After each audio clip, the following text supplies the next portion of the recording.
নমস্কার বন্ধুরা, আশা করছি সবাই খুব ভালো আছেন। আমার সাধারণ রান্নাঘরে আপনাদের সবাইকে স্বাগত জানিয়ে শুরু করছি আজকের রান্নাবান্না। আজকে রান্না করব ধোকার ডালনা, আর এটা সম্পূর্ণ নিরামিষ। যে কোনো নিরামিষের দিনে এইভাবে বানিয়ে নিতে পারেন ধোকার ডালনা। এবারে আসুন রান্নাটা শুরু করি। এখানে নিয়েছি ছোলার ডাল, আর ধোকাটা আমি ছোলার ডালেই করব। এই ডালটা আমি ঘন্টা দুয়েক ভিজিয়ে রাখবো। ডালটা ঘন্টা দুয়েক ভেজানোর পর ঠিক এরকম ভিজে গেছে, ভালো মতো ভিজে গেছে। এবারে এই ডালটা আমি জল থেকে তুলে নিয়ে ভালো করে বেটে নেব। এখানে নিয়েছি জিরে, আদা আর কাঁচা লঙ্কা। এই জিরে, আদা, কাঁচা লঙ্কাটা আমি একসঙ্গে বেটে নেব। ডালটা এইভাবে বেটে নিয়েছি, খুব পাতলা করিনি, আর এরকম সুন্দর করে বেটে নিয়েছি। এবারে ডালটা চামচ দিয়ে একটু এইভাবে ফেটিয়ে নেব। খুব বেশি ফেটানোর দরকার নেই, অল্প একটু ফেটিয়ে নিলে ধোকাটা খুব ভালো হবে। এটাতে আমি কিছুই দিইনি, এমনি একটু ফেটিয়ে নেব। তেলটা ভালো মতো গরম হয়ে গেছে, দিয়ে দিচ্ছি অল্প একটু হিং। এবারে দিয়ে দিচ্ছি জিরে, আদা আর লঙ্কা বাটা।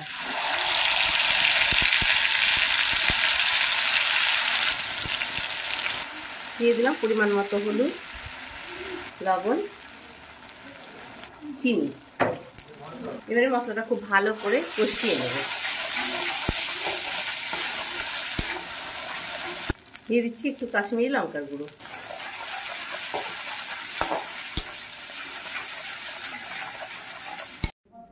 মশলাটা খুব ভালো মতো কষানো হয়ে গেছে। এবারে ডাল বাটাটা দিয়ে দেব। এবারে খুব ভালো করে মশলার সঙ্গে এই ডাল বাটাটাকে মিশিয়ে বেশ খানিকক্ষণ এটাকে নাড়তে থাকবো। এটা আস্তে আস্তে ভালো করে নেড়ে নেড়ে এর জলটা শুকিয়ে নেব। ডাল বাটাটা নাড়তে নাড়তে ঠিক এরকম হয়ে গেছে, পুরো কড়াই থেকে ছেড়ে গেছে। এই অবস্থায় এবার এটাকে আমি নামিয়ে নেব। একটা থালা নিয়ে নিয়েছি, দিয়ে দিচ্ছি একটু ঘি। ঘিটা গোটা থালাতে খুব ভালো করে মাখিয়ে নেব। এবারে ডাল বাটাটা থালার মধ্যে ঢেলে দিলাম।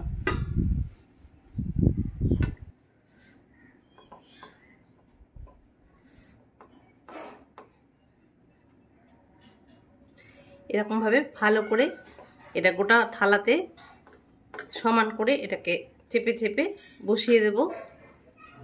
গোটা থালাটাতে এরকমভাবে ভালো করে আমি সমান করে নিয়েছি। এটা একটু ঠান্ডা হতে দেব।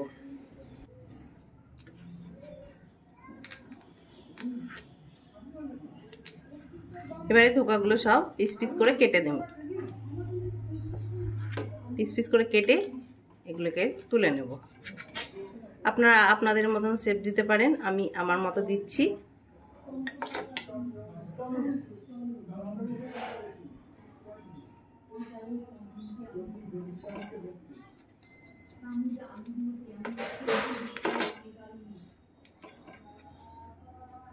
আমি একটু বড়পির আকারে শেপগুলো দিচ্ছি।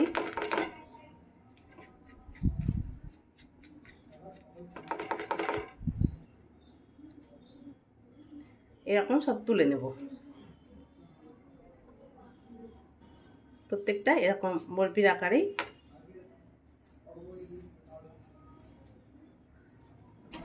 এইভাবে সমস্ত ধোকাগুলো আমি তুলে নেব। আর এগুলো কিন্তু একদম সুন্দর হয়েছে, একটাও ভেঙে ভেঙে যাচ্ছে না। আর যদি ভেঙেও যায় তাতে ক্ষতিও নেই, ওগুলো রান্নার মধ্যে দিয়ে দিলে খেতে কিন্তু খারাপ লাগবে না। সমস্তগুলো এইভাবে তুলে নেব। এইরকম করে পিস পিস করে আমি সমস্ত ধোকাগুলোকে কেটে নিয়েছি।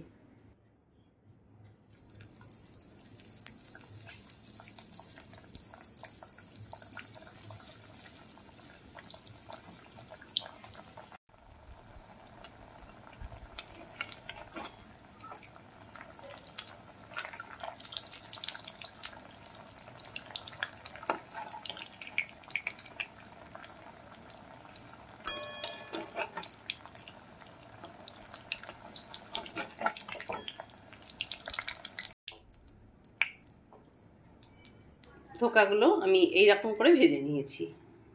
এবারে একটা গ্রেভি তৈরি করে নেব। তার জন্য কড়াইতে দিয়ে দিলাম তেল। আমি এখানে সাদা তেলে রান্নাটা করছি, আপনারা চাইলে এটা সর্ষের তেলেও করতে পারেন। সর্ষের তেলে করলেও এটা খেতে ভালো লাগবে। দিয়ে দিচ্ছি তেজপাতা, দিয়ে দিচ্ছি শুকনো লঙ্কা, দারচিনি, দুটো এলাচ ফাটিয়ে নিয়েছি।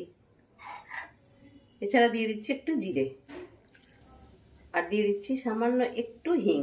আগে আমার ধোকাটা তৈরি করাতেও হিং দেওয়া আছে, এখানেও আমি একটু হিং দিলাম। নিরামিষ রান্নায় একটু হিং দিলে খেতে কিন্তু খুব ভালো হয়। যারা হিং পছন্দ করেন না তারা দেবেন না। এবারে জিরে, আদা, লঙ্কাটা বেটে নিয়েছিলাম সেটা দিয়ে দিলাম।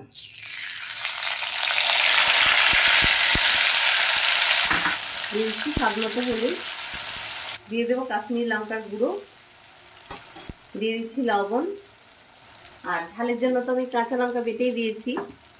দিয়ে দিচ্ছি চিনি। ঝাল, লবণ, মিষ্টি এগুলো আপনারা যেরকম খাবেন সেরকমই দেবেন।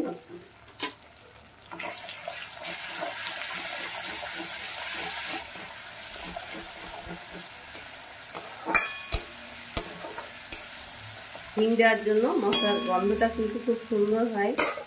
আর যারা হিং ভালোবাসেন না তারা হিং দেবেন না, হিং ছাড়াই করবেন রান্নাটা, তাতেও খুব ভালো লাগবে। এবারে মশলাটা একটু ভালো করে কষিয়ে নেব। জিরে, আদা, লঙ্কাটা একটু নেড়ে চেড়ে নিয়ে দিয়ে দিচ্ছি টমেটো বেটে নিয়েছি, টমেটো বাটাটা।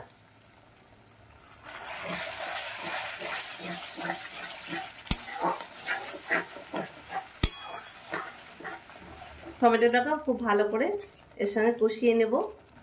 মশলাটা ভালো মতো তেল ছাড়া ছাড়া হয়ে গেছে।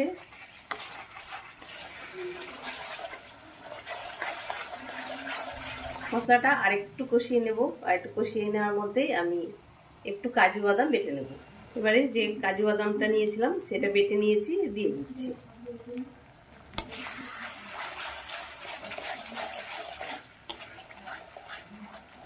ওই বাটিটা দিয়ে একটু জল দিয়ে দেবো।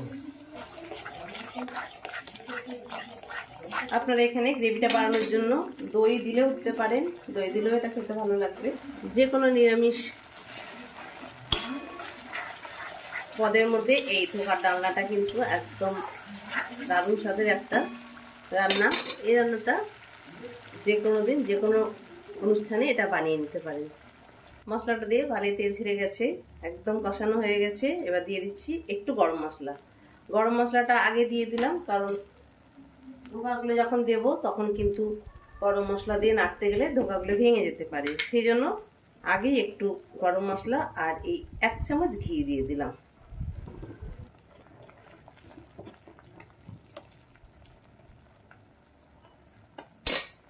এবারে যে জলটা গরম করে রেখেছি সেই জলটা দিয়ে দেব।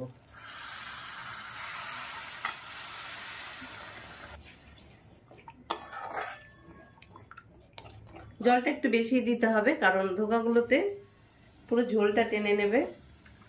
ওই জন্য আরো একটু জল আমি দিয়ে দিচ্ছি। এবার ঝোলটা ফুটে ওঠার অপেক্ষায় থাকবো।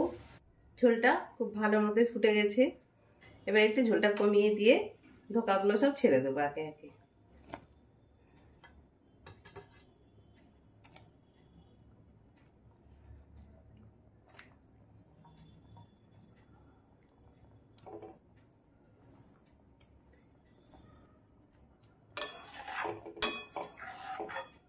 ধোকাটা দেওয়ার পর আর আমি বেশি নাড়াচাড়া করব না, নাড়তে গেলে ভেঙে যেতে পারে।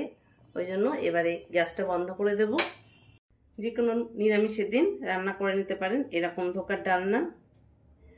এটা কিন্তু খেতেও খুব ভালো হয়, আর নিরামিষের রান্নার মধ্যে এটা একটু বেশ অন্যরকম রান্না।